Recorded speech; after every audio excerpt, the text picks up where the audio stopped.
Chapter 1. Now these are the names of the sons of Israel who came into Egypt. Every man and his family came with Jacob: Reuben, Simeon, Levi, and Judah, Issachar, Zebulun, and Benjamin, Dan and Naphtali, Gad, and Asher. All the offspring of Jacob were 70 persons, and Joseph had come to Egypt before them. Then Joseph came to his end, and all his brothers, and all that generation.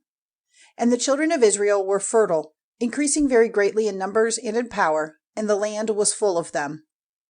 Now a new king came to power in Egypt, who had no knowledge of Joseph.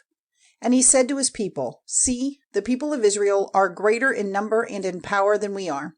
Let us take care, for fear that their numbers may become even greater, and if there is a war, they may be joined with those who are against us, and make an attack on us, and go up out of the land."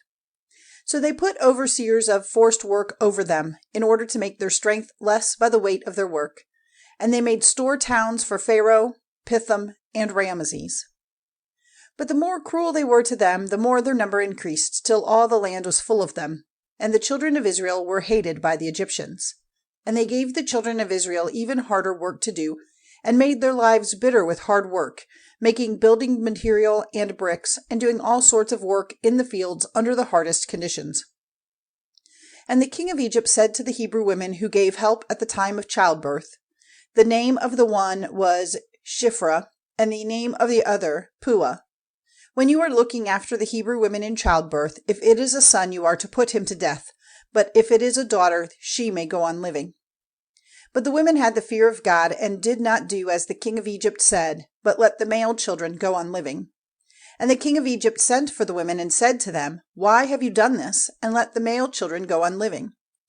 And they said to Pharaoh, "Because the Hebrew women are not like the Egyptian women, for they are strong, and the birth takes place before we come to them." And the blessing of God was on these women, and the people were increased in number and became very strong. And because the women who took care of the Hebrew mothers had the fear of God, he gave them families. And Pharaoh gave orders to all his people, saying, "Every son who comes to birth is to be put into the river, but every daughter may go on living."